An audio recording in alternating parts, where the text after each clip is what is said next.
Finally बच्चों HSTS का आपका अलॉटमेंट आ चुका था। अलॉटमेंट आने के बाद अब बच्चों की फिजिकल रिपोर्टिंग भी चल रही है और इसकी जो लास्ट डेट है वो हमारी 2 अगस्त है। 2 अगस्त तक चल रही है। तो बच्चे पूछ रहे थे कि इसमें क्या क्या प्रोसीजर्स हैं, कैसे क्या करना है, हमें ये सीट अगर रखनी है तो फिर क्या करना होगा, ये सीट हमें नहीं लेनी है, पसंद नहीं है तो फिर क्या करना होगा, राउंड 2 में कैसे पार्टिसिपेट कर सकते हैं। ये काफी सारी कंफ्यूजन है क्योंकि बच्चों को पता नहीं होता। ये काउंसलिंग थोड़ी सी अलग है, कौन कौन से डॉक्यूमेंट्स रिक्वायर्ड होंगे जब हम फिजिकल रिपोर्टिंग के लिए जा रहे हैं। तो ये सारे के सारे दिमाग में चीजें चल रही हैं। तो ये सभी का जो डाउट आपका है वो सारा इस एक वीडियो में क्लियर कर रहा हूं, इसलिए ज्यादा बात नहीं करते हैं, डायरेक्ट वीडियो पे चलते हैं। सबसे पहली चीज बच्चों, अगर आपको अलॉटमेंट आई है तो अपने पोर्टल में जाकर के चेक करो। इस तरीके से आ जाएगा, मैं आपको स्क्रीन पे दिखा दे रहा हूं। एक हमारी जो बच्ची थी उसे ये वाला मिला हुआ है, तो उस बच्ची को ये मिला हुआ है दीनबंधु छोटू राम, हमें जो है वो कॉलेज मिला हुआ है, उसको CSE ब्रांच कोर मिल गया है बच्ची को। ठीक है, इसमें आप लोग देख लो, इस तरीके से आपका आ जाएगा। एंड पोर्टल में जैसे ही आ गया तो आपके पास दो चीजें हैं। एक तो है कि आपको वो सीट बिल्कुल ही पसंद ही नहीं है। ठीक है, मुझे ये जो मिला है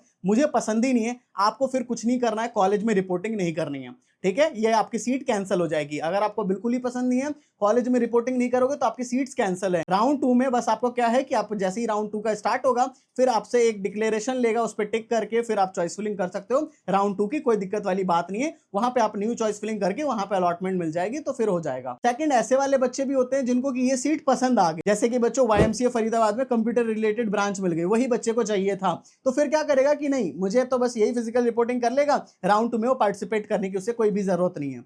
ठीक है, उसे राउंड 2 में पार्टिसिपेट नहीं करना तो वो पोर्टल में एक्सेप्ट का ऑप्शन आता है। जब आप फिजिकल रिपोर्टिंग ये सब हो जाता है तो पोर्टल से करके कर सकते हो, नहीं तो रिपोर्टिंग नहीं करोगे तो आपके ये वाली सीट फिक्स हो गई। अब तीसरे ऐसे बच्चे की उन्हें सीट ही नहीं मिली है तो आपको भी कुछ नहीं करना है, राउंड 2 में आप ऑटोमेटिकली चले जाओगे। एंड चौथे ऐसे बच्चे आते हैं जिनको सीट मिली भी है और वो सीट को रिजर्व भी करना चाहते हैं और नेक्स्ट राउंड में भी पार्टिसिपेट करना चाहते हैं। तो वो वाले बच्चे कैसे करेंगे, तो देखो उसमें क्या है कि आपको फिजिकल रिपोर्टिंग करना पड़ेगा। ठीक है, क्योंकि अगर यहां फिजिकल रिपोर्टिंग नहीं करते हैं तो सीट चली जाती है, ये चीज ध्यान रखो। ठीक है, आपको क्या करना है कि सीट मुझे बचानी भी है तो क्या करोगे, कॉलेज में जाओगे, फिजिकल रिपोर्टिंग करोगे, जो डॉक्यूमेंट्स अभी बताऊंगा वो सारे डॉक्यूमेंट्स लेकर के जाके रिपोर्टिंग कर लोगे, अपनी फीस जमा कर दोगे फर्स्ट सेमेस्टर की, वो सब कुछ सबमिट हो जाएगा, सारा प्रोसेस हो जाएगा। तो इसमें हमारी सीट फिक्स हो गई, यहाँ पे सीट हमारी फिक्स हो गई। अब क्या होगा कि आप राउंड 2 में पार्टिसिपेट कर सकते हो, डिक्लेरेशन को टिक करके राउंड 2 में पार्टिसिपेट करोगे। उससे पहले फिजिकल रिपोर्टिंग के बाद आपको अपग्रेड का ऑप्शन है, तो एक तरीके से आप अपग्रेड कर रहे हो, राउंड 2 में जाओगे। अब राउंड 2 में जा रहे हैं तो क्या है, वहां पे चॉइस फिलिंग करी, अगर जो भी चॉइस फिलिंग करोगे तो इतना दिमाग तो सब बच्चों के पास है कि अच्छे से चॉइस फिलिंग करना है। ठीक है, बताऊंगा कि कैसे बढ़िया करा सकते हो कि राउंड 2 में बढ़िया मिल जाए। तो राउंड 2 में बेसिकली क्या है कि जो भी कॉलेज मिला है उससे ऊपर वाला ही भरना, ठीक है, उससे अच्छी ब्रांचेस ही भरना, कि अगर उसमें अलॉटमेंट आ गई तो यहाँ क्या होगा कि यहाँ के पैसे वापस विड्रॉ करा लोगे और वहां जाके भर दोगे। अगर सेम कॉलेज के अंदर ही मान लो आपको YMCA में ही नीचे की ब्रांच मिली थी, इलेक्ट्रिकल सब मिली थी, उसी में अगर कंप्यूटर वाली ब्रांच मिल जा रही है, तब कोई फीस का आपको इधर उधर कुछ नहीं करना है। ठीक है, वो सीट आपको उसी कॉलेज में ट्रांसफर हो जाएगी, सेम टू सेम कॉलेज में, कोई दिक्कत वाली बात नहीं है। तो इस तरीके से आपकी सीट बच जाएगी राउंड 1 वाली। अगर यहाँ कुछ नहीं मिलता है तो राउंड 1 वाली बची है। वरना क्या होगा कि मान लो राउंड 1 में मिला लेकिन राउंड 2 में कुछ बढ़िया नहीं मिलता या कुछ मिलता ही नहीं, फिर क्या होगा कि आपके पास कोई भी सीट नहीं, फिर आप दिक्कत वाली बात आ गई। लेकिन हाँ, इसके बाद स्पॉट काउंसलिंग भी होती है, वहां ज्यादा रैंक पे मिल जाता है। ठीक है, लेकिन उसकी हर कॉलेज की अलग डेट आती है, वो आपको पता होना चाहिए, उसके बारे में अभी बताऊंगा। काउंसलिंग सपोर्ट में एनरोल करोगे तो हम ही बताएंगे आपको। अब बच्चों मैं आपको डेट्स बता देता हूँ, फिर डॉक्यूमेंट्स का भी बता दूंगा। वैसे तो हमने डॉक्यूमेंट्स की पूरी डिटेल्ड वीडियो डाली हुई है, बट हाँ, इनके पोर्टल में जो जो डॉक्यूमेंट्स दिख रहे हैं वो भी मैं आपको दोबारा से बता देता हूँ। पहले हम लोग डेट की बात करें तो 30 से लेकर के 30 तारीख से आपका शुरू हो चुका है एंड 2 अगस्त तक आप लोग कर सकते हो शाम के 5 बजे। तो जितना जल्दी सुबह चले जाओगे उतना बेस्ट है। अभी आपके पास है चांस, अगर आपको नहीं पता थी ये चीजें तो अब पता चल गई है, सीट रिजर्व करनी है तो जाके फिजिकल रिपोर्टिंग कर लो, फिर भी राउंड 2 में पार्टिसिपेट कर सकते हो, वरना सीट ये वाली चली जाएगी अगर रिपोर्टिंग नहीं करते हो तो।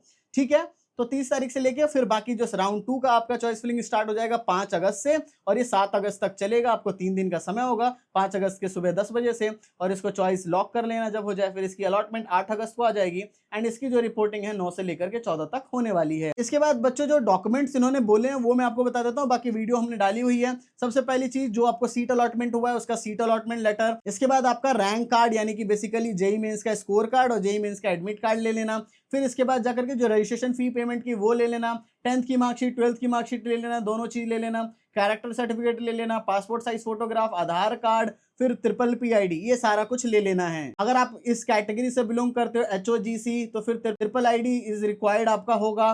इसके बाद एससी, जिससे भी बिलोंग करते हो उसमें ट्रिपल पी आईडी आपके पास होनी चाहिए। इसके बाद भी यही कैटेगरीज के बारे में दे रखा है। ईडब्ल्यूएस में बोला हुआ है कि income certificate and asset certificate आपके पास होना चाहिए जो कि तहसीलदार से बना हो। HGST कैटेगरी है तो उसके लिए आपको चाहिए होगा, ठीक है। उसमें आपका principal of government school from where candidate has topped वो चाहिए होगा। अगर ये सब कुछ है, आपका कश्मीरी माइग्रेंट हो तो उसका हो गया।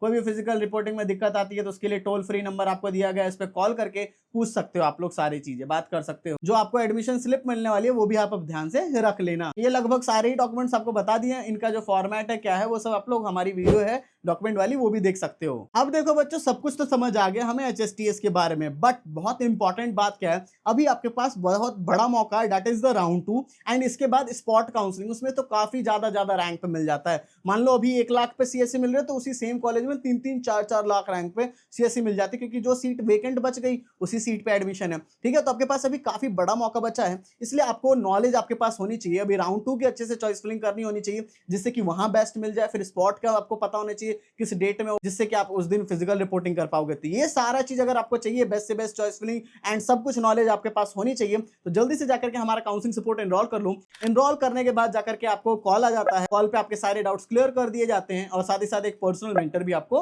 अलॉट कर देते हैं। पर्सनल मेंटर अलॉट हो जाएंगे, उनसे आप जितने भी डाउट्स आते हैं सब कुछ पूछ सकते हो। साथ ही साथ एक व्हाट्सएप ग्रुप में भी ज्वाइन करा देंगे। इसके बाद मोस्ट इंपॉर्टेंट चीज that is your personalize choice filling. आपकी चॉइस फिलिंग खुद से करवाने वाले हैं, ठीक है, पर्सनलाइज कराने वाले हैं राउंड 2 के अंदर भी। तो ये चीज होगी, जो भी डाउट होगा सब क्लियर करेंगे। स्पॉट काउंसलिंग के बारे में भी आपको सब कुछ बता देंगे, ठीक है, जब भी डेट आएगी। एंड इसके बाद जाकर डॉक्यूमेंट्स के रिलेटेड, स्कॉलरशिप के रिलेटेड जो भी चीजें, हर एक चीज आपको दे रहे होंगे। इतनी सारी चीज के लिए अभी भी हम आपसे चार्ज 999 ले रहे हैं, बट हो सकता है इसका 1-2 दिन के अंदर ही इसकी फीस 1500 रुपए हो जाएगी, जैसे इसकी फिजिकल रिपोर्टिंग खत्म हो रही है 2 तारीख को। इसलिए मैं बोलूंगा जल्दी से जाकर के लिंक डिस्क्रिप्शन से जल्दी से ज्वाइन कर लो, वरना बाद में फिर पछताने वाले हो। इसलिए जल्दी से ज्वाइन कर लेना। सो बस यार, thank you for watching this video. जय हिंद, जय भारत।